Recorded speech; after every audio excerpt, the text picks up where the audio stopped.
ಕಳೆದ ವರ್ಷ 2025 ಸೆಪ್ಟೆಂಬರ್ ತಿಂಗಳಲ್ಲಿ ಮಾನ್ಯ ವಿಜೇಂದ್ರ ಅವರ ಅಧ್ಯಕ್ಷತೆಯಲ್ಲಿ ಬಿಜೆಪಿಯ ಒಂದು ದಂಡು ಧರ್ಮಸ್ಥಳ ಚಲೋ ಅಂತ ಮಾಡಿ ಶ್ರೀ ಕ್ಷೇತ್ರ ಧರ್ಮಸ್ಥಳದಲ್ಲಿ ನಿಂತ್ಕೊಂಡು ಉದ್ದುದ್ದ ಭಾಷಣ ಮಾಡಿದ್ರು. ಧರ್ಮಸ್ಥಳಕ್ಕೆ ಕಳಂಕ ತರ್ತಾ ಇದ್ದಾರೆ, ಅಪಪ್ರಚಾರ ಮಾಡ್ತಾ ಇದ್ದಾರೆ. ಧರ್ಮಸ್ಥಳ ಮಂಜುನಾಥೇಶ್ವರನ ಅಪಚಾರ ಮಾಡ್ತಕ್ಕಂತ ಶ್ರೀ ಕ್ಷೇತ್ರದ ವಿರುದ್ಧ, ಧರ್ಮಸ್ಥಳದ ವಿರುದ್ಧ ಷಡ್ಯಂತ್ರ ನಡೆದಿದೆ ಅಂತೇಳಿ ಉದ್ದುದ್ದ ಭಾಷಣ ಮಾಡಿದ್ರಲ್ಲ. ನಿನ್ನೆ ಅದೇ ವಿಜೇಂದ್ರ ಅವರ ನೇತೃತ್ವದ ಢೋಂಗಿ ಹಿಂದೂ ಬಿಜೆಪಿ ನಾಯಕರ ದಂಡು ಬಂದು ಮತ್ತೆ ಹೇಳ್ತಾ ಇದೆ. ಏನು ಅಂತ ಹೇಳಿದ್ರೆ, ಷಡ್ಯಂತ್ರ ನಡೀತು, ಅಪಪ್ರಚಾರ ಮಾಡ್ತಾ ಇದ್ದಾರೆ. ಸಾಕಷ್ಟು ಅಪಪ್ರಚಾರಗಳು ಅವತ್ತು ಕೂಡ ಆಯಿತು, ಇವತ್ತು ಕೂಡ ಆಗ್ತಾ ಇದೆ. ತನಿಖೆ ಆಗಬೇಕು ಅಂತ ಹೇಳ್ತಾ ಇದ್ದಾರೆ. ಆದರೆ ನಿನ್ನೆ ಹೇಳ್ತಾ ಇರುವಂತ ತನಿಖೆ, ಅಪಪ್ರಚಾರ, ಷಡ್ಯಂತ್ರ, ಕಳಂಕ, ಅದರ ಗುಟ್ಟು ಏನಂತ ಹೇಳಿದ್ರೆ, ಅಡ್ಡ ಮತದಾನದಿಂದ ತಮ್ಮ ಮೇಲೆ ಕಳಂಕ ಆಗ್ತಾ ಇದೆ, ಅದರ ತನಿಖೆ ಆಗಲಿ.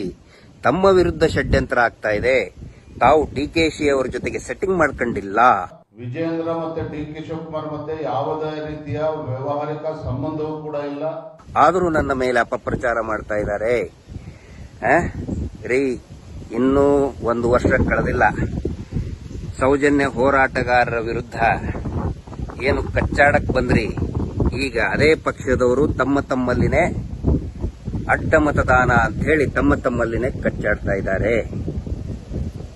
ನಾವು ಅದಕ್ಕೆ ಹೇಳುವುದು, ಇದೇ ಮಂಜುನಾಥ ಸ್ವಾಮಿಯ ಮಹಿಮೆ, ಅಣ್ಣಪ್ಪ ಸ್ವಾಮಿಯ ಲೀಲೆ, ಇದೇ ಸೌಜನ್ಯಾಳ ಶಕ್ತಿ.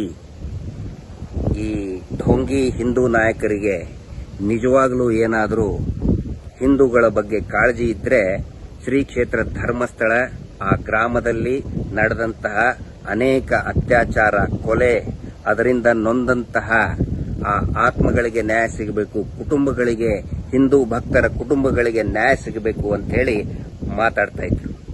ಆದರೆ ಅದನ್ನು ಬಿಟ್ಟು ಅತ್ಯಾಚಾರಿಗಳ ರಕ್ಷಣೆಗೆ ನಿಂತ್ಕೊಂಡ್ರೆ ಮಂಜುನಾಥ ಸ್ವಾಮಿ ಪಾಠ ಕಲಿಸ್ತಾನೆ.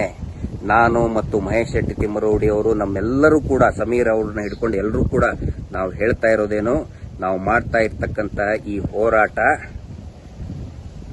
ಧರ್ಮಸ್ಥಳದ ಮಂಜುನಾಥ ಸ್ವಾಮಿಯ ಒಂದು ಸೇವೆ, ಒಂದು ಹರಕೆ, ಅಣ್ಣಪ್ಪ ಸ್ವಾಮಿಯ ಹರಕೆ. ನಮಗೆ ರಕ್ಷಣೆಗೆ ನಿಂತಿರುವುದೇ ಆ ಸೌಜನ್ಯ ಶಕ್ತಿ, ಮಂಜುನಾಥ ಸ್ವಾಮಿಯೇ ನಮ್ಮ ರಕ್ಷಣೆಗೆ ನಿಂತಿದ್ದಾರೆ.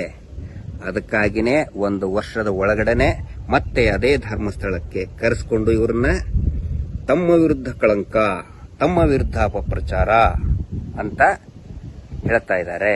ತಮ್ಮ ಮೇಲಿನ ಕಳಂಕ ತುಳಿಯೋದಕ್ಕೆ ಧರ್ಮಸ್ಥಳಕ್ಕೆ ಬಂದಿದ್ದಾರೆ. ಇದೇ ಮಂಜುನಾಥ ಸ್ವಾಮಿಯ ಲೀಲೆ, ಇದೇ ಸೌಜನ್ಯಾಳ ಶಕ್ತಿ. ತಿದ್ದುಕೊಂಡ್ರೆ ಸರಿ, ಇಲ್ಲಂತ ಹೇಳಿದ್ರೆ ಪಾಠ, ಇನ್ನೂ ಭಯಂಕರವಾದಂಥ ಪಾಠ ಮಂಜುನಾಥ ಸ್ವಾಮಿ ನಿಮಗೆ ಕಲಿಸ್ತಾನೆ.